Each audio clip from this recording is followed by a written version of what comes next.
Hola, mi amigo querido. La grande batalla espiritual se vence o se fracasa aquí en la mente. ¿Por qué? Porque antes de la acción viene el pensamiento. Un pensamiento acariciado finalmente te lleva a la acción. Por eso, somete tus pensamientos a las manos de Dios. Deja que el Espíritu tome control de tu vida y te garantice la victoria. Hoy iremos a la lección número 5 para el 1 de noviembre del año 2025. Y el título de la lección de esta semana es Dios pelea por ustedes.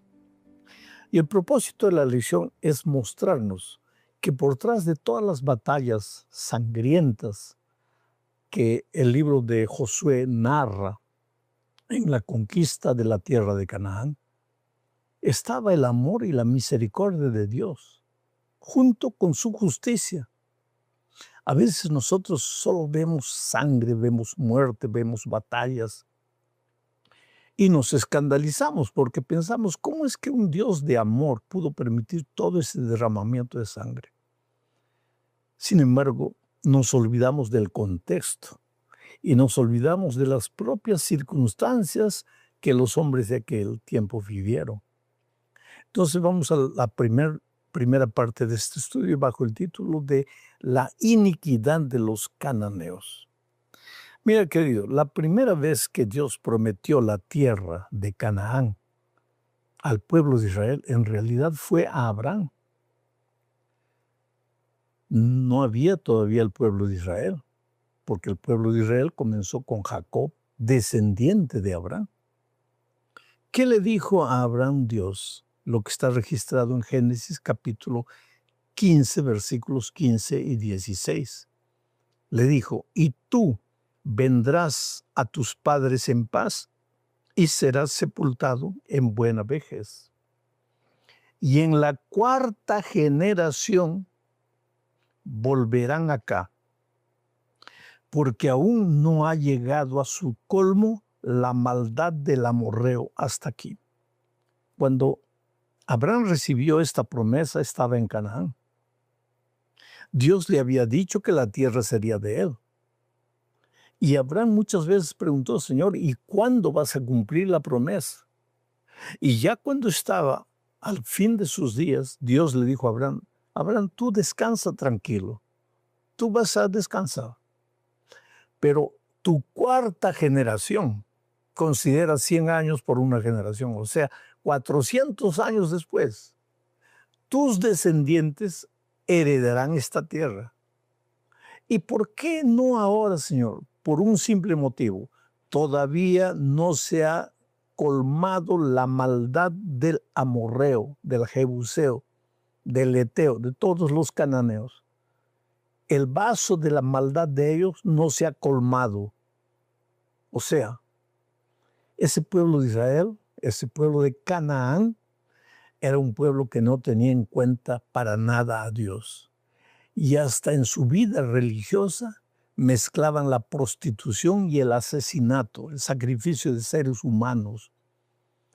Inventaban cada día nuevos pecados. No tenían valores ni principios que tuvieran que ver nada con el Dios creador de los cielos y la tierra. Y sin embargo, Dios le dijo a Abraham, calma, no tengas prisa, porque todavía no se ha colmado la maldad de esa gente. Ahora mira lo que dice Levítico capítulo 18, 1 al 3. El pueblo de Israel estaba ya caminando hacia Canaán. Y mira lo que Dios le dijo. Habló Jehová a Moisés diciendo, habla a los hijos de Israel y diles, yo soy Jehová vuestro Dios. No haréis como hacen en la tierra de Egipto, en la cual morasteis, ni haréis como hacen en la tierra de Canaán, a la cual yo os conduzco, ni andaréis en sus estatutos. Y si tú quieres, lee todo el resto del capítulo 18 de Levítico. Y tú vas a ver ahí todo lo que los cananeos hacían. Era una cosa que no se podía entender. Hombre con hombre, mujer con mujer, ser humano con animal. No había respeto por nada. Sacrificios humanos, derramamiento de sangre inocente. Pasó un siglo. El pueblo de Israel reclamaba al Señor, ¿y cuándo? ¿Y qué decía Dios? Todavía no se ha llenado el vaso de la maldad de esta gente. Y ese pueblo seguía inventando pecados y hundiéndose en la maldad. Pasaba otro siglo. Señor, ¿y cuándo? Todavía no se ha colmado la maldad. 3 siglos, todavía no. 4 siglos. Y llegó un momento en que el pueblo de Israel entró. Pero nosotros leemos, el pueblo de Israel entró y expulsó a los cananeos. Pero y los más de 4 siglos que Dios esperó y esperó para que ese pueblo se arrepintiese. Eso nosotros no percibimos. Solo percibimos cómo el pueblo de Israel entró y conquistó. Pero la paciencia y la misericordia que Dios tuvo. Ahora, querido, llega un momento, no es que la paciencia de Dios se agota, sino que el ser humano llega a un punto de no retorno. Es como la gangrena. La gangrena comienza a devorar el cuerpo. Llega un momento en que la gangrena ya no puede ser controlada. Y si tú no haces algo radical, la gangrena va a tomar cuenta del cuerpo entero. Entonces muchas veces es necesario amputar un dedo. Muchas veces es necesario amputar una mano o amputar un brazo para salvar el resto del cuerpo. Esa parte de habitada en Canaán por los seres humanos que no tenían en cuenta a Dios para nada, era como la gangrena espiritual que iba avanzando. Y Dios, juez justo, porque a veces nosotros pensamos cómo Dios permitió la guerra, cómo Dios permitió que el pueblo de Israel avance violentamente contra los cananitas. No, querido, Dios es un Dios justo. Génesis 18:25 dice, lejos de ti el hacer tal, que hagas morir al justo con el impío y que sea el justo tratado como el impío. Nunca tal hagas. El juez de toda la tierra no ha de hacer lo que es justo. El juez de toda la tierra, el Señor creador de los cielos y de la tierra, ¿no es un ser justo? Mira lo que dice Salmo 89:14. Leo. Justicia y juicio son el cimiento de tu trono. Misericordia y verdad van delante de tu rostro. Interesante cómo el salmista describe a Dios. La justicia y la misericordia de Dios están amalgamadas. Son una. Dios no es más justicia que misericordia, ni más misericordia que justicia. Erramos cuando queremos colocar la misericordia de Dios contra la justicia de Dios, o viceversa, la justicia de Dios contra la misericordia. No, Dios es justo y misericordioso. Fue misericordioso con el pueblo de Canaán esperando más de 4 siglos, mientras el pueblo cada vez se hundía más y más y se descomponía espiritualmente. Pero fue justo también Dios cuando dijo, hasta aquí llegó. Este pueblo ya no tiene retorno. Asimismo, muchos cananeos se convirtieron. Un ejemplo, Rahab no era cananea. Ella se convirtió junto con toda su familia. Y si tú lees toda la historia vas a ver que muchos cananitas se convirtieron, aceptaron a Dios como su Señor. Quiere decir, ¿quiénes fueron destruidos? Esta es otra cosa que tenemos que tener en la mente. Dios no ordenó entren y maten a todos. No, no, no. Calma ahí. Vamos a ver las órdenes de Dios. Despojar o aniquilar. Esta es la tercera parte. Los cananeos endurecieron su corazón y se aferraron a su cultura de maldad hasta el punto en que fueron destruidos como consecuencia de la decisión que ellos mismos tomaron. Pero mira lo que decía Dios en su orden al pueblo de Israel. Éxodo capítulo 23, 28 al 30. Leo. Enviaré delante de ti la avispa que eche fuera al heveo, al cananeo y al eteo de delante de ti. Mira, enviaré la avispa para que eche fuera al cananeo, no para que lo mate, para que eche afuera, porque el plan de Dios no era matar a esa gente, el plan de Dios era retirarlos de Canaán, porque por tras de todo también estaba el simbolismo de que el pueblo de Dios hoy camina a su Canaán celestial. Entonces, el plan de Dios no era que esa gente muriese. Leo el versículo 29. No los echaré delante de ti en un año, para que no quede la tierra desierta y se aumenten contra ti las fieras del campo. Poco a poco los echaré de delante de ti, hasta que te multipliques y tomes posesión de la tierra. ¿Tú ves el plan de Dios? El plan de Dios era compasivo para con los cananitas, esperando que ellos se arrepintiesen, que ellos regresasen, que ellos aceptasen al Dios Jehová, creador de los cielos y la tierra. Sin embargo, ese pueblo se endurecía y no hacía caso. Leo ahora Éxodo 33, 2. Mira. Y yo enviaré delante de ti el ángel y echaré fuera al cananeo y al amorreo, al eteo, al fereceo, al hiveo, al jebuseo. Echar fuera. El plan no era matar, el plan era echar fuera, expulsarlos, despojarlos de la tierra, para que el pueblo de Israel se desarrollase en esa tierra que Dios le había prometido. Pero, ¿qué hubiera sucedido si todo el pueblo de Canaán hubiera aceptado a Dios? ¿Se hubiera quedado en su tierra? ¿Y qué hubiera sido de Israel? No sé. Yo no puedo responder lo que no está escrito en la palabra de Dios. Tal vez también habitaría en la tierra. ¿Por qué? Porque los unos y los otros ahora eran pueblo de Dios. Inclusive el plan divino era que el pueblo de Israel no sea un pueblo egoísta queriendo ser el pueblo de Dios, sino que testificase, reflejase el carácter de Dios para que otras naciones se convirtiesen y todos pasasen a ser el pueblo de Dios. Leo ahora Números 33, 52. Dice así. Echaréis de delante de vosotros a todos los moradores del país y destruiréis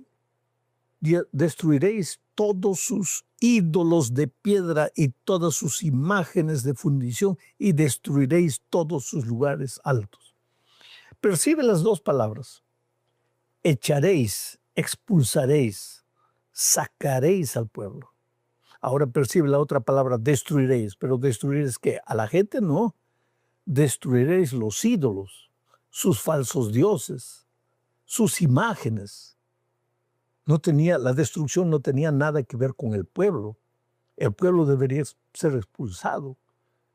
Pero la guerra no era contra el pueblo, la guerra era contra el enemigo de Dios que estaba por detrás de esos pequeños dioses, de esos falsos dioses. El asunto es que el pueblo de Israel decidió escoger el territorio de la muerte. Porque si Dios es vida, donde está Dios está el territorio de la vida. Ahora, si tú abandonas a Dios, si tú no aceptas a Dios, no quieres saber nada con Dios, naturalmente entras al territorio de la muerte. Y esa muerte puede ser por atropellamiento, por cáncer, por muchas formas. Pero el que está alejado de Dios ya está muerto espiritualmente. Parar de respirar es parar de respirar. Nosotros nos preocupamos solo con el parar de respirar. Pero Dios está preocupado con la vida espiritual, la vida eterna de sus hijos, para mostrar que la muerte del pueblo de Canaán fue una elección de ellos. Leo Deuteronomio capítulo 20, versículos 10, 11 y 12. Dice, esta es una orden que Dios le dio al pueblo de Israel cuando entrase a las ciudades. Dice, cuando te acerques a una ciudad para combatirla, le intimarás la paz. Y si respondiere paz y te abriere, todo el pueblo que en ella fuere hallado te será tributario y te servirá.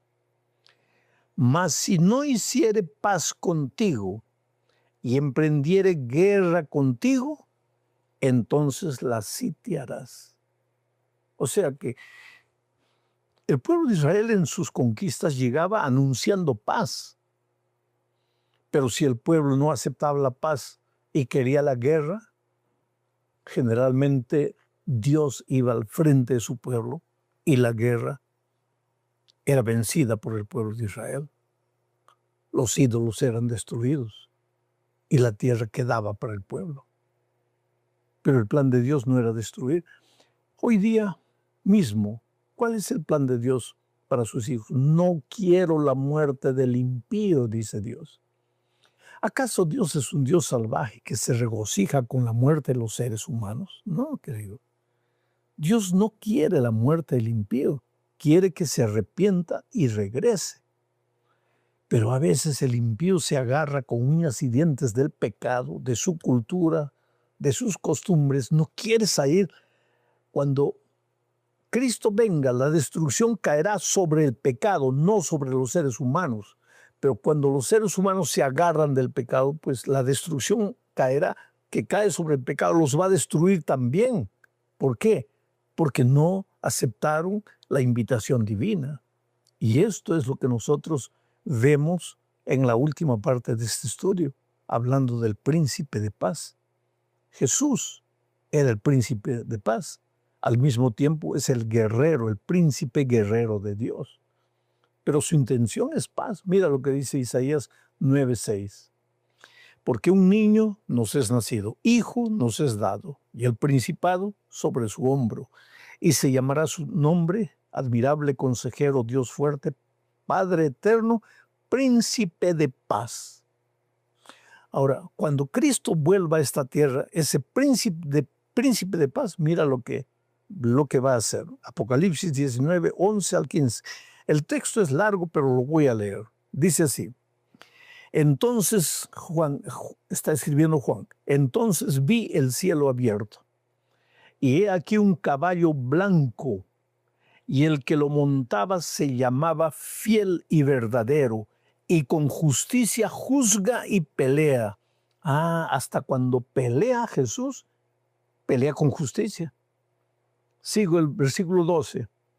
Sus ojos eran como llama de fuego, y había en su cabeza muchas diademas, y tenía un nombre escrito que ninguno conocía sino él mismo. Estaba vestido de una ropa teñida en sangre, y su nombre es el Verbo de Dios. Y los ejércitos celestiales vestidos de lino fino, blanco y limpio, le seguían en caballos blancos. De su boca sale una espada aguda para herir con ella a las naciones, y él las regirá con vara de hierro. Y él pisa el lagar del vino del furor, de la ira del Dios Todopoderoso. El príncipe de paz, el príncipe que hoy llega y te habla al corazón y te susurra al oído y te dice, hijo, déjame entrar en tu vida, déjame entrar en la vida de tu familia. Yo voy a colocar paz en el corazón de ustedes, van a ser una familia armoniosa, feliz. Ese mismo príncipe de paz que hoy te espera, que hoy aparentemente tarda, como Pablo dice, el Señor no retarda su promesa como algunos la tienen por tardanza, sino que es paciente. Hoy Él tiene paciencia contigo. ¿Por qué? Porque todavía no aceptas. Él te habla, pero tú no oyes. Él te habla, pero tú no oyes. Pero ese mismo Dios volverá, el Señor Jesucristo volverá. Y ahora Juan lo ve en visión, en su caballo blanco, con sus ejércitos de ángeles. Su ropa está manchada de sangre porque ha pisado el lagar.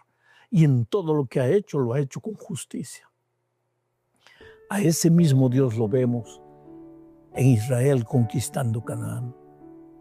Habló a Canaán, suplicó a Canaán, esperó a Canaán. Ellos no aceptaron. Entonces el pueblo de Israel entró para expulsarlos, para destruir a sus dioses. Pero ellos comenzaron a pelear, entonces hubo pelea. Y como el Señor comandaba los ejércitos de Israel, pues el pueblo de Israel fue derrotado. Pero Dios es amor, Dios es misericordia. Él te ama con un amor que tú jamás vas a entender. Acepta al Señor hoy. Hoy es el día de buena nueva. Hoy es el día de salvación. Un abrazo.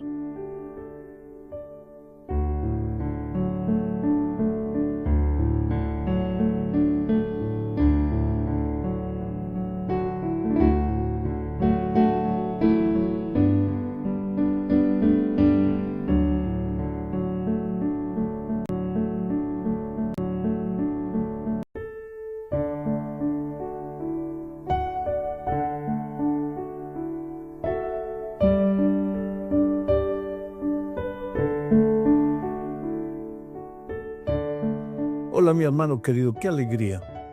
Estamos avanzando semana a semana el estudio del libro de Josué. Esta semana estudiaremos la lección número 7 para el 15 de noviembre del año 2025. Y el título de la lección es Lealtad Suprema, Adoración en medio de la guerra. Hay una cosa que necesitamos tener en cuenta. El pueblo de Israel salió de Egipto, atravesó el Mar Rojo, caminó durante 40 años por el desierto y finalmente cruzó el río Jordán y entró a la tierra prometida. Pero las cosas no cayeron para Israel del cielo. Fueron años de lucha, de batalla, para tomar posesión de la tierra que Dios les había prometido a los israelitas. Así que esta semana veremos algo muy, muy, muy interesante. Que el pueblo de Israel, en medio de las luchas, en medio de la batalla, siempre y en primer lugar separó tiempo para Dios. Y esta es la lección que necesitamos aprender. Nuestra vida, nuestro peregrinaje en esta tierra tampoco es ausente de luchas, de dificultades, de batallas. Todos los días tenemos que enfrentar las adversidades de esta vida, injusticias, muchas veces traición y los problemas propios del cotidiano, como por ejemplo levantarse, trabajar, buscar empleo, administrar el dinero, ver cómo vamos a llegar a fin de mes, cómo organizar la economía, las luchas en la casa, a veces con el esposo, con la esposa, con los hijos, a veces con los familiares más próximos, muchas veces dificultades en el trabajo, con los compañeros de trabajo, con los jefes o con los empleados, en fin. Nuestra vida no está ausente de dificultades. Sin embargo, en medio de todas esas dificultades, la lección de esta semana nos enseña que debemos aprender a separar tiempo para Dios. No tiempo que sobra, sino tiempo en primer lugar. Dios primero, todo lo demás vendrá por añadidura. El problema es que nosotros pensamos que a veces la vida es tan complicada que no dejamos tiempo para Dios.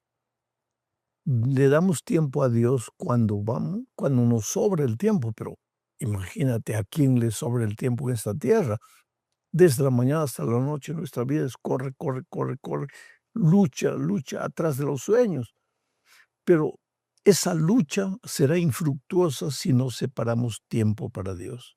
Entonces vamos a la primera parte de la lección hablando de el pacto en primer lugar. Voy a leer el texto para explicar lo que esta primera parte de la lección quiere enseñar. Josué capítulo 5 versículos 4 y 5. Esta es la causa por la cual Josué los circuncidó. Todo el pueblo que había salido de Egipto, los varones, todos los hombres de guerra, habían muerto en el desierto por el camino después que salieron de Egipto.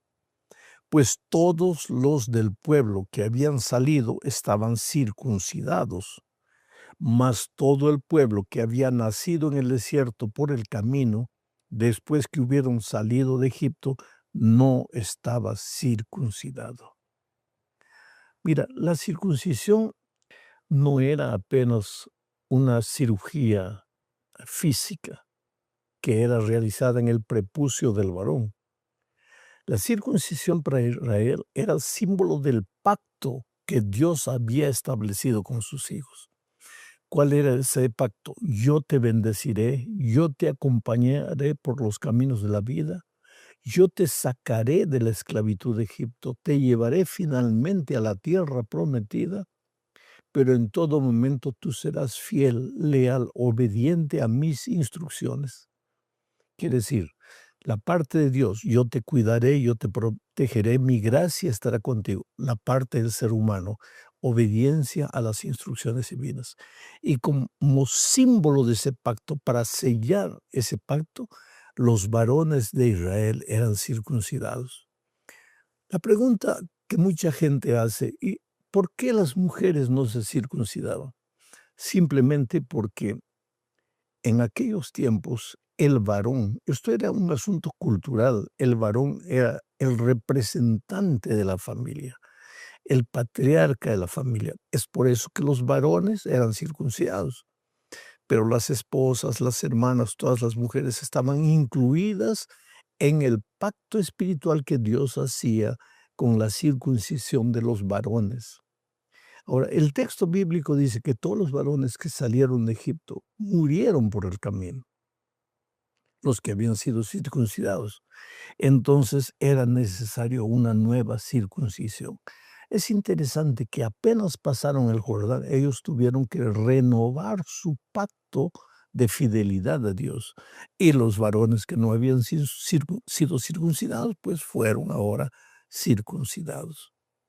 Dios quiere siempre que nosotros renovemos nuestro pacto de fidelidad a Dios. Naturalmente, hoy ya no existe la circuncisión. La sierva de Dios dice, conságrate a Dios cada mañana. Haz de esto tu primer trabajo. Consagrarse a Dios cada mañana, cada día, cada semana, cada mes, cada año. Hoy día el bautismo es el pacto de fidelidad a través del cual el ser humano decide vivir para Dios y sella ese pacto de fidelidad a través del bautismo. Bueno, a pesar de que el pueblo de Israel tenía que enfrentar muchas actividades en la conquista de la tierra, ellos separaron tiempo para la ceremonia de la circuncisión y ningún varón quedó sin circuncidarse para iniciar la conquista de la tierra de Canaán. La segunda parte de nuestra lección nos habla de la Pascua, pero esta Pascua era un recordatorio de la gracia de Dios y del pacto que Dios quería realizar con sus hijos. La primera Pascua fue realizada la noche anterior a la salida de Egipto, cuando los dinteles de las puertas fueron manchados con sangre para que el ángel destructor no destruyera a los primogénitos de Israel. Ahí se realizó la primera Pascua. Un cordero fue sacrificado, la familia comió la carne de ese cordero. Ese cordero simbolizaba al Señor Jesucristo.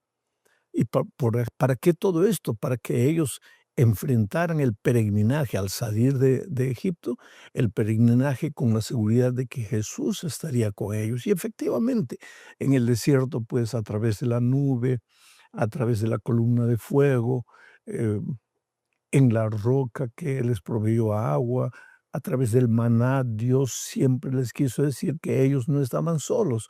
Jesús estaba con ellos. Ahora, al entrar a la tierra prometida, nuevamente realizaron la ceremonia de la Pascua. Y leo el texto de Josué capítulo 5, versículos 9 y 10, que dice lo siguiente. Mira, y Jehová dijo a Josué: Hoy he quitado de vosotros el oprobio de Egipto, por lo cual el nombre de aquel lugar fue llamado Gilgal hasta hoy. Y los hijos de Israel acamparon en Gilgal y celebraron la Pascua a los 14 días del mes por la tarde en los llanos de Jericó. Me impresiona esta expresión: hoy he quitado de vosotros el oprobio de Egipto. Egipto es un símbolo del pecado que esclaviza al ser humano. Los israelitas eran esclavos de Egipto, no somos esclavos del pecado.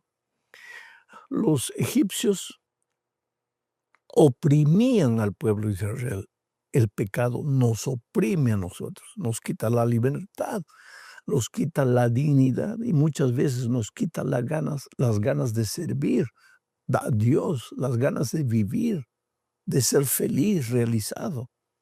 El pecado es terrible, pero así como Dios quitó el oprobio de Egipto de Israel al libertarlos y dirigirlos a la tierra prometida, así también Dios nos libertó a nosotros, y al libertarnos del pecado por la sangre de Jesucristo, nos quitó el oprobio. La sangre de Jesucristo es clave aquí, porque al entrar a la tierra prometida, en un lugar que ellos le llamaron Gilgal, que tenía que ver justamente con libramiento, en ese lugar llamado Gilgal, ellos celebraron la Pascua. La sangre del Cordero se derramó. ¿Por qué? Para que ellos recordasen que si habían llegado a la tierra prometida, no fue por sus obras, no fue por su técnica de guerra, no fue porque ellos fueran soldados valientes, no, fue simplemente porque respetaron el pacto con Dios, se sometieron a la gracia divina, creyeron en la protección divina, y ahora, al, al salir de Egipto se celebró la Pascua, al entrar a Canaán se celebró la Pascua. Lo que el autor de la lección está queriendo destacar es el hecho de que las cosas de esta vida, las conquistas, las luchas, las batallas, no nos pueden distraer de colocar a Dios en el primer lugar y de darle a las cosas sagradas un lugar de importancia en nuestra vida. Vamos ahora a la tercera parte del estudio, bajo el subtítulo de Altares de Renovación. Antes de leer el texto, quiero decirte una cosa. Mira, Dios siempre le ordenó a sus hijos levantar altares, porque un altar servía para dos cosas. Primero, para simbolizar la presencia de Dios entre ellos. ¿Te acuerdas cuando Jacob estaba huyendo para la tierra porque había engañado a su padre y a su hermano? Una noche él tuvo un sueño, los ángeles subían, bajaban por la escalera que llegaba al cielo, y al despertarse construyó un altar. El altar servía para recordarle a él la presencia de Dios ahí, y en segundo lugar, el altar servía para ser un instrumento, un elemento de recordación, de recuerdo, para que ellos no se olvidaran. Así, cuando otros israelitas pasasen por aquel lugar, al ver un altar, recordaban: por aquí pasó alguien y él tuvo conciencia de la presencia de Dios en su vida. Entonces, ahora, cuando el pueblo de Israel llegó a Canaán, mira lo que dice el texto bíblico. Voy a leer Josué capítulo 8, versículos 30, 31. Dice así: Entonces Josué edificó un altar a Jehová, Dios de Israel, en el monte Ebal, como Moisés, siervo de Jehová, lo había mandado a los hijos de Israel, como está escrito en el libro de la ley de Moisés, un altar de piedras enteras sobre las cuales nadie alzó hierro. Y ofrecieron sobre él holocaustos a Jehová y sacrificaron ofrendas de paz. El monte Ebal. Recuerda que la Pascua se realizó en Gilgal. El monte Ebal estaba más o menos a 60, 70 kilómetros más hacia Jerusalén. Allí en el monte Ebal, o sea, ya habían avanzado, había pasado el tiempo, ya habían conquistado mucha tierra. Nuevamente hicieron un alto, pero esta vez no para celebrar la Pascua, esta vez para construir un altar conforme a las instrucciones que Moisés les había enseñado. Ahora, con la presencia de Josué, levantaron ese altar. ¿Para qué? Primero, para sentir que Dios estaba con ellos. En ese altar se ofreció el holocausto. El cordero fue sacrificado. Nuevamente la sangre. Nuevamente el recordatorio de que has llegado hasta aquí únicamente por la gracia maravillosa de Cristo. Ojalá, querido, que nosotros en la vida tuviésemos la costumbre de levantar un altar. No digo un altar así de piedra, pero marcar en nuestra propia vida, en nuestra propia experiencia, algún hito que nos recordase dos cosas. Primero, hasta aquí nos ha cuidado el Señor. Y en segundo lugar, mi vida no sería nada sin el Señor Jesucristo. Sabes que cada vez que la vida se vuelve turbia para ti, ¿sabes? Cada vez que aparecen nubes negras en tu cielo azul, cada vez que la depresión entra a tu corazón, que la tristeza te embarga, cada vez que hay dificultades y a veces sientes, no voy a poder salir de esta dificultad, la lucha es terrible. Ahí, mira ese hito que has marcado en tu vida, alguna cosa particular propia tuya, un rinconcito de la casa donde acostumbras a orar para conversar con Dios. Porque eso te recuerda qué cosa. Primero, te recuerda el hecho de que Dios está contigo. Segundo, te recuerda que hasta aquí tú no llegaste por tus propias fuerzas, por tu propia energía, por tu sabiduría, por tus habilidades. Tú llegaste por la gracia maravillosa de Jesucristo. Haz de tu corazón un altar, un lugar donde Dios sea adorado, Dios sea recordado como tu protector, como tu creador, como tu salvador. Vamos a la cuarta parte de este estudio, hablando de lo que sucedió en ese altar. Dice el subtítulo de la lección, escrito en rocas. Sabes que la mente es frágil para recordar los principios básicos del Evangelio. La mente recuerda con facilidad las cosas de esta vida, pero las cosas espirituales, la mente se olvida con una rapidez extraordinaria. Por eso tal vez encontramos este incidente registrado en Josué capítulo 8, versículos 32 y 33. Dice así: también escribió allí, ¿dónde allí? En el altar que acababan de construir. También escribió allí sobre las piedras una copia de la ley de Moisés, la cual escribió delante de los hijos de Israel. Y todo Israel con sus ancianos, oficiales y jueces estaba de pie a uno y a otro lado del arca, en presencia de los sacerdotes levitas que llevaban el arca del pacto de Jehová, así los extranjeros como los naturales. ¿Qué hicieron? Escribieron encima de ese altar que habían construido, escribieron toda la ley de Moisés, todas las instrucciones divinas. ¿Para qué? Porque no basta el altar que te salva. Son también necesarias las instrucciones que te enseñan a caminar respetando el pacto con Dios. Aquí está una vez más la junción de la gracia y de las obras. No que las obras salven, solo te salva la gracia maravillosa de Cristo, el altar. Pero ¿por qué fue necesario escribir en el altar todas las instrucciones divinas? Para recordarte que no basta ser salvo, es necesario que aprendas a caminar en los caminos que Dios te dejó. Es necesario que aprendas a respetar las instrucciones de Dios. Tú te das cuenta cómo la gracia está presente a lo largo del Antiguo Testamento.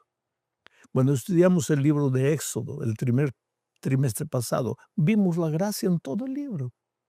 Y ahora en el libro de Josué, capítulo a capítulo encontramos la gracia, no con la palabra gracia, pero aquí, por ejemplo, con el símbolo del altar. Gracia, altar. Se escribió encima del altar las instrucciones divinas, obediencia, buenas obras. Vamos entonces ahora a la parte última de este estudio, bajo el título de Anhelando su presencia. Y aquí hablaremos un poco del santuario. El santuario debería ayudar al pueblo de Israel a percibir la presencia de Dios y a recordar que deberían mantenerse fieles al pacto. Leo Josué 18, 1 y 2. Toda la congregación de los hijos de Israel se reunió en Silo e erigieron allí el tabernáculo de reunión después que la tierra les fue sometida. Pero habían quedado de los hijos de Israel 7 tribus a las cuales aún no habían repartido su posesión. Quiero que recuerdes las primeras frases de este texto. Dice, toda la congregación de los hijos de Israel se reunieron en Silo y erigieron allí un tabernáculo. Dentro del tabernáculo estaba el arca, que simbolizaba la presencia de Dios.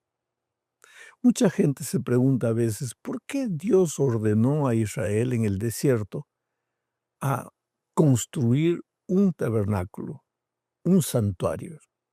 Porque la instrucción en Éxodo era, me hará un santuario y yo habitaré con ellos. Quiere decir, querido, entiende esto. Dios no te creó y te largó en la vida, como te diciendo así, ya te crié, ahora tú resuelve tu vida, resuelve tu problema, trata de ser feliz. No, no, no. Dios no te creó para que tú vivieras como una estrella errante buscando un destino. Dios te creó para que vivieras con Él una vida de experiencia diaria. Si Adán y Eva no se hubieran separado de Dios, la humanidad sería toda feliz, tú serías feliz, yo, todos. No habría tristeza, no habría dolor, no habría muerte, pero ellos se separaron de Dios. Al principio todavía hablaban con Dios, pero después ya tuvieron hasta miedo de la voz de Dios. Entonces, ¿qué sucede? Pero el hombre se separa de Dios. Pero Dios no quiere separarse del hombre, porque Dios ama al ser humano. Entonces, ¿qué le dijo? Me hará un santuario y yo habitaré con ellos. Ahora entraron a la tierra prometida y ellos recibieron la orden, preparen un tabernáculo. ¿Por qué? Porque Dios quería estar con su pueblo. Dios siempre quiere estar contigo. Aunque la vida te parezca sombría, aunque en este momento enfrentes luchas terribles y dificultades, recuérdate, Dios quiere estar contigo. Eres tú el que a veces, llevado por tu humanidad terca, porque así somos los seres humanos, te vas. Y cuando estás golpeado por la vida, lo primero que piensas es, Dios me abandonó. Dios nunca te abandona. Dios te sigue, Dios quiere vivir contigo. El tabernáculo donde quiere vivir hoy es tu cuerpo, tu corazón. Tu corazón es el templo de Dios, el santuario de Dios. Dios te ama, querido. No olvides nunca eso. Él te dio sus instrucciones para que tú seas feliz. Y el pueblo de Israel, al entrar a la tierra prometida, en ningún momento se olvidó de Dios. Primero renovó el pacto a través de la circuncisión. Después celebró la Pascua, la Santa Cena sería hoy. Después construyó, edificó un altar. Después se escribieron los principios de Dios en ese altar. Y después los ordenó que le preparasen un tabernáculo porque Él quería estar presente con ellos. Qué Dios maravilloso, qué Dios lleno de amor. Ese es tu Dios. Tú nunca estás solo.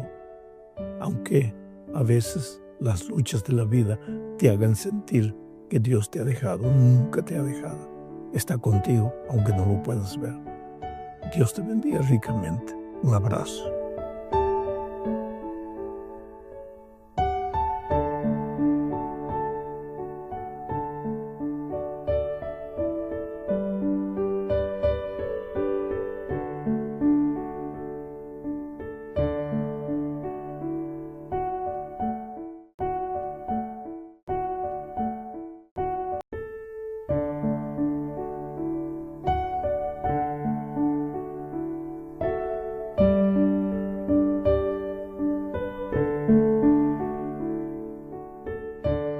Hola, mi amigo querido, qué alegría, estamos nuevamente juntos, la gracia de Dios es maravillosa, nos cuida cada día, nos da vida, nos da salud.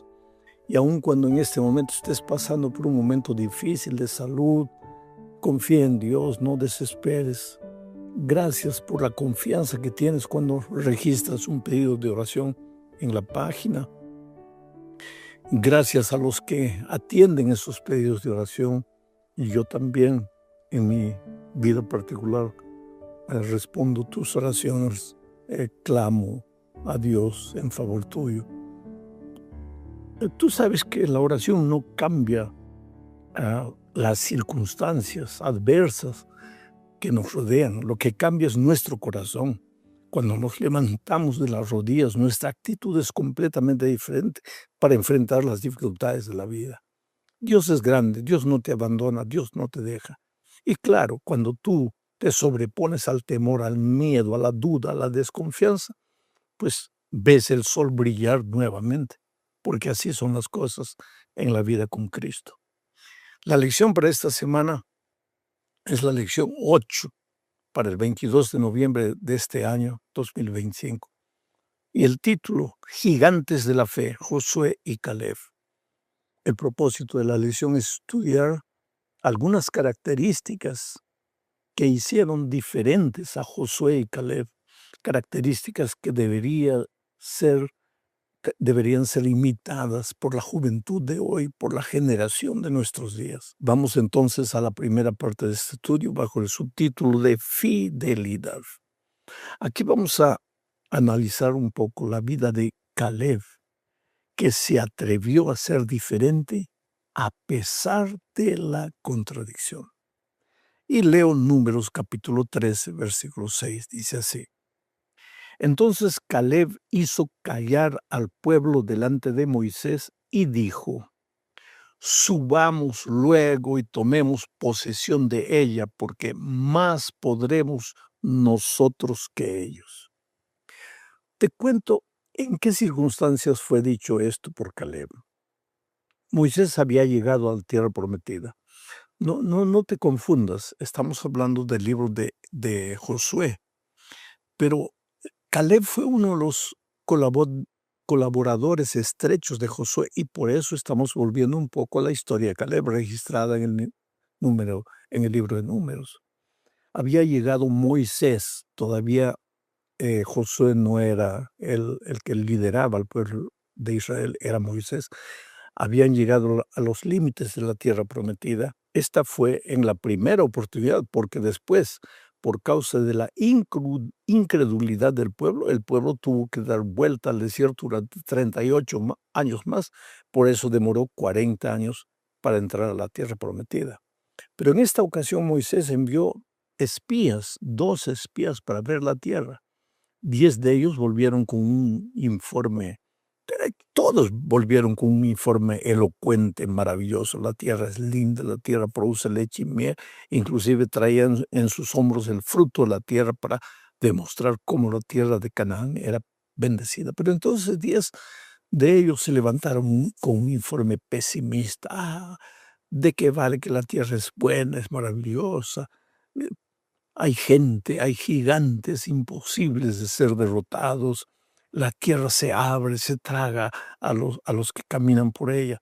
Todo mentira, porque sí, habían gigantes que mataban a todo el mundo, como ellos regresaron. Y si la tierra se tragaba a todo el mundo, como es que ellos volvieron.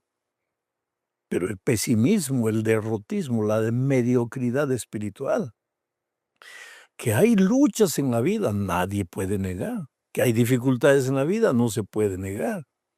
Pero que las dificultades sean mayores de los cristianos que confían en Jesucristo, no, querido, eso nunca. Ahí se levantó Josué y Caleb. Josué y Caleb. Josué todavía no dirigía al pueblo, pero Caleb, su compañero, dijo pues estas palabras. ¿Para qué estamos aquí discutiendo? Subamos de una vez, entremos a la tierra.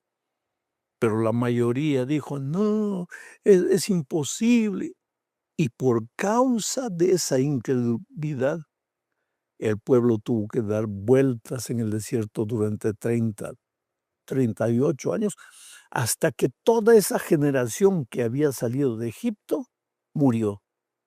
Fue una nueva generación que entró a la tierra prometida.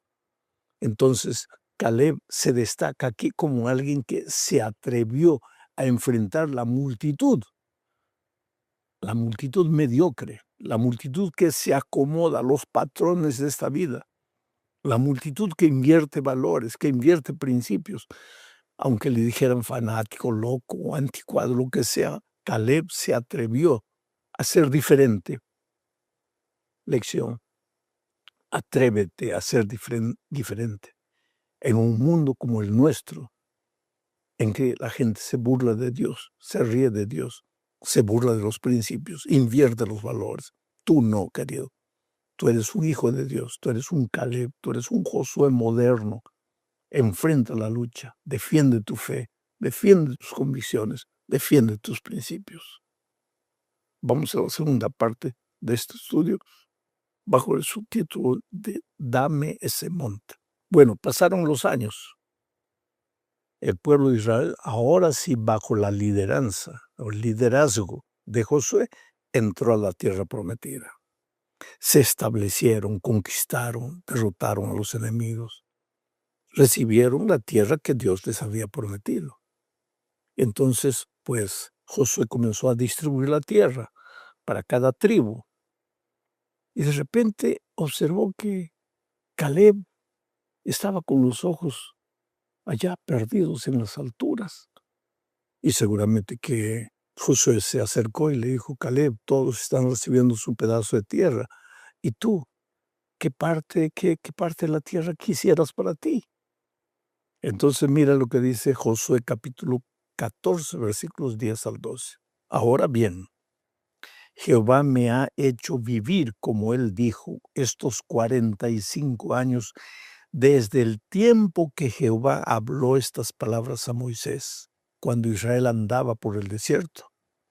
Y ahora he aquí, hoy soy de edad de 85 años. Todavía estoy tan fuerte como el día que Moisés me envió.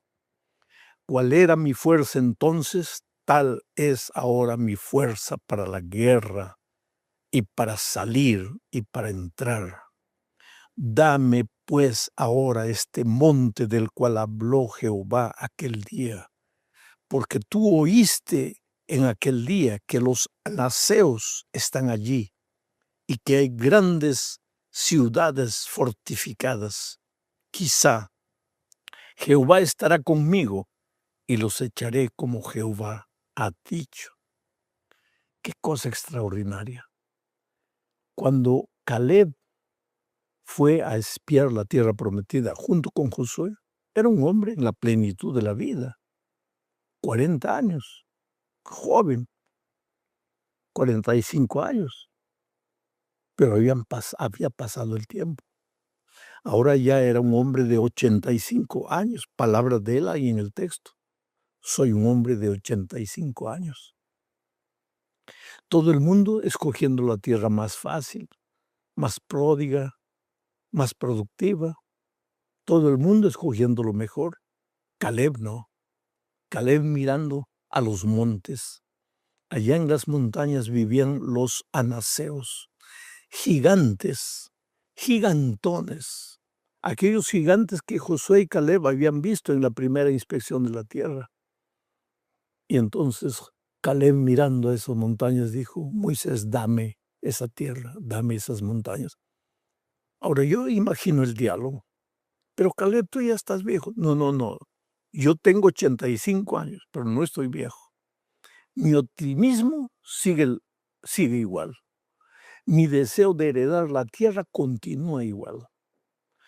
Mi confianza en Dios continúa la misma. Entonces yo voy a ir a conquistar a esos gigantes. Mientras los otros están buscando la tierra fácil, ya conquistada, yo quiero la tierra no conquistada, habitada por gigantes. Y en el nombre de Dios los voy a derrotar. ¿Te acuerdas la primera vez que cuando la gente estaba con miedo de entrar en la tierra, el propio Caleb dijo: ya, ¿qué estamos discutiendo? Subamos. Porque su deseo siempre fue subir, subir, subir. Ahora, con 85 años, dice: dame la tierra, yo voy a subir en el nombre de Dios, mi confianza en Dios. Él no confiaba en sus fuerzas. ¿Qué serían sus pobres fuerzas de un hombre de 85 años delante de los gigantes jóvenes que habitaban ahí en las montañas? Su confianza estaba en la gracia maravillosa de Dios. La gracia de Dios te acompaña a donde tú vayas. Si vas al valle, allí está Dios contigo. Si vas a las montañas, Dios está. Si vas al calor, Dios está contigo. Si vas al frío, Dios está contigo.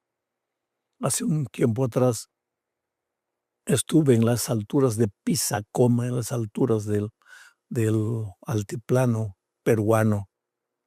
Acepté el desafío de ir allá por un simple motivo. Un día le pregunté al presidente: ¿cuál es el terreno aparentemente más difícil aquí? Y él me dijo: Pisacoma puede ser uno de ellos. Más de 4,000 metros de altura sobre el nivel del mar. Y yo dije: voy allá. Dile al pastor que si prepara candidatos para el bautismo, yo voy allá. Y fui. El pulmón, pues, tenía dificultades para respirar. Mi corazón estaba agitado. Un médico estaba a mi lado acompañándome. La ambulancia fue conmigo. Pero llegamos a Pisacoma. Estadio lleno. Prediqué en Pisacoma. Porque, queridos, los que confíen en Dios no están buscando el terreno fácil. Ahora, yo fui un día y volví. Pero y el pastor que está ahí, su esposa, sus hijos que están ahí, ellos están todos los días en ese frío terrible, en las dificultades, en la aridez del terreno. Están ahí luchando, predicando el evangelio. Dame esas montañas. Esto es lo que tenemos que pedirle a Dios. No, no el lugar fácil, dame el lugar difícil, dame el lugar que nadie quiere. Ese fue Caleb. Y esa es una cosa que la generación de hoy tiene que aprender. Ahora vamos a la tercera parte del estudio bajo el subtítulo de El poder del ejemplo. Bueno, la generación de Josué y Caleb supo pasar sus valores para la siguiente generación. Para que entiendas esto, voy a leer Josué 15:16. Estas son palabras de Caleb. Dice lo siguiente: y dijo Caleb: al que atacare a Kiriat Sefer y la tomare, yo le daré a mi hija Axa por mujer. Y la tomó Otoniel, hijo de Cenaz, hermano de Caleb, y él le dio a su hija Axa por mujer. Kiriat Sefer. Kiriat Sefer era un lugar donde los enemigos estaban armados hasta los dientes. Ya te digo que desde que el pueblo de Israel cruzó el río Jordán, su vida fue una vida de permanente batalla. Poseer la tierra no fue una cosa de un día, de un mes. A veces nosotros queremos que todo se solucione, todo aparezca en un instante. No, no, con Dios las cosas no son así. El pueblo de Israel tuvo que luchar, tuvo que esforzarse. Primero derrotaron a Jericó, después fueron avanzando. Hubo una derrota en Ai, después se arrepintieron, reconocieron su pecado, siguieron avanzando. Caleb pidió las montañas, pero había una ciudad llamada Kiriat Sefer que parece que nadie quería conquistarla. Entonces, ¿qué hizo este Caleb destemido? Dijo, al que se atreviere a ir a Kiriat Sefer y conquistarla, yo le doy a mi hija como su esposa. ¿Quién no quisiera ser yerno del gran Caleb, el gigante Caleb? Así que un hombre llamado Otoniel aceptó el desafío y fue y conquistó, y Caleb le dio la esposa. Escuchen una cosa, tenemos que aprender a desafiar a las generaciones que vienen atrás de nosotros. Me alegra ver en diferentes países jóvenes capacitándose, entrenándose para ir a prestar servicio a lugares distantes, lugares difíciles. A veces esos jóvenes duermen en el suelo, comen la comida del pueblo, llenos de dificultades, pero van a prestar servicio, a servir a Dios. Esos son los Otoniel modernos que aceptan el desafío de la generación que ya se va para continuar evangelizando. El mundo todavía no está evangelizado. Hay lugares a donde todavía no ha sido plantada la bandera del evangelio, lugares difíciles donde quien predique el evangelio corre peligro de muerte. Pero necesitamos jóvenes dispuestos a ir a esos lugares y a entregar su vida por Cristo. Seguimos avanzando con la lección. Vamos a la parte 4, bajo el título de Un héroe humilde. Y aquí hablaremos de Josué, porque Josué también finalmente escogió un lugar para vivir y él escogió Silo, donde estaba el tabernáculo. ¿Por qué? Porque en el tabernáculo pues estaba el arca, y el arca simbolizaba la presencia de Dios. O sea, hasta buscando el terreno para vivir, Josué buscó estar cerca de la presencia de Dios. ¿Por qué? Porque él sabía que todo su peregrinaje Dios lo había acompañado, nunca lo abandonó. Leo Josué capítulo 19, versículos 49 y 50, dice así. Y después que acabaron de repartir la tierra en heredad por sus territorios, dieron los hijos de Israel heredad a Josué, hijo de Nun, en medio de ellos. Según la palabra de Jehová, le dieron la ciudad que él pidió, Timmat-Sera, en el monte de Efraín, y él edificó la ciudad y habitó en ella. ¿Te das cuenta que el líder que fue Josué no fue el primero en escoger la tierra? Fue el último. Interesante que la expresión del texto dice, el pueblo le dio, o sea, por él de repente ni tenía tierra, pero el pueblo dijo, no, Josué, tú eres el líder, tienes que tener también un lugar para vivir. Y él escogió Timmat-Sera, que quedaba cerca de Silo, donde estaba el tabernáculo. ¿Por qué? Porque él quería vivir cerca de Dios. Benditos aquellos que quieren vivir siempre cerca de Dios. No físicamente, espiritualmente. No bajes las armas. Busca a Dios todos los días. Su presencia es la clave de la felicidad, porque su presencia, la presencia divina, saca de tu corazón el miedo, la duda, la desconfianza, el pesimismo. Los años llegan, la vejez llega, pero si tienes a Cristo en el corazón no vas a ser un hombre mediocre espiritualmente. Vas a ser un vencedor. La vejez llega, el cuerpo ya no es el mismo, pero tu optimismo no nace de tus energías, de tus fuerzas, nace la presencia de Jesús en tu corazón. Llegamos a la parte final de este estudio hablando de transformados por la contemplación. Esta semana estudiamos las vidas de Josué y de Caleb, y ya dijimos, tenemos mucha cosa que aprender de ellos. Sería bueno revisar la vida de ellos e imitar la actitud victoriosa, aguerrida, humilde, fiel, actitud de servicio de estos dos personajes. Pero en realidad a quien tenemos que contemplar no son a los personajes bíblicos. Por más buenos que hayan sido, como Daniel, como José, hombres extraordinarios cuya vida inspira, a quien debemos contemplar es al Señor Jesucristo. Por eso leo segunda epístola a los Corintios, capítulo 3, versículo 18. Dice así: por tanto, nosotros todos, mirando a cara descubierta como en un espejo la gloria del Señor, somos transformados de gloria en gloria en la misma imagen como por el Espíritu del Señor. Aunque contemplemos a los personajes bíblicos de la Biblia y leamos sus historias y los contemplemos y aprendamos de ellos, nuestros ojos tienen que estar contemplando permanentemente día y noche al Señor Jesucristo. ¿Para qué? Para aprender de Él, para ser transformado por Él. En la medida que tú estés cerca de Jesús, que convivas con Jesús, el carácter de Jesús se va a reproducir en tu vida. Vas a llegar a ser igual a Jesús en tu carácter.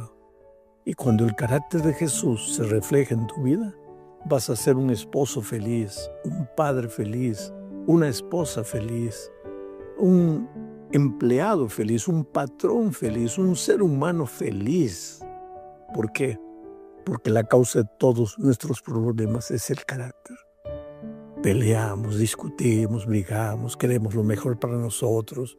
A veces somos egoístas, orgullosos, vanagloriosos, pero cuando aprendemos a ser como Jesús, pues las dificultades aparecen, porque las personas ven en nosotros a Jesús andando cada día por las calles de la ciudad.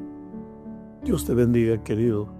Disfruta de una semana bendecida de trabajo. Ve con fe en el poder de Jesucristo. Aunque tengas que tocar puertas, luchar, batallar, no son tus fuerzas, es la gracia maravillosa de Cristo que va contigo. Un abrazo, felicidades.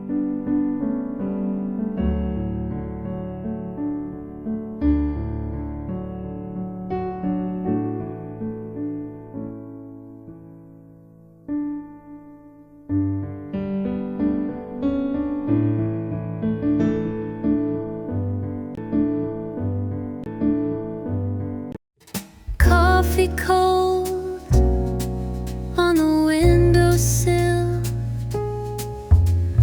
raindrops tap like a distant thrill. Your name still hangs in the morning air, a quiet ghost in an empty chair.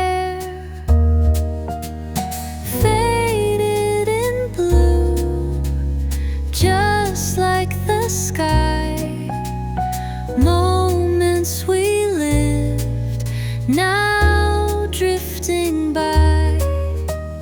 No need to chase what won't come true. We were firelight, now we're faded in blue.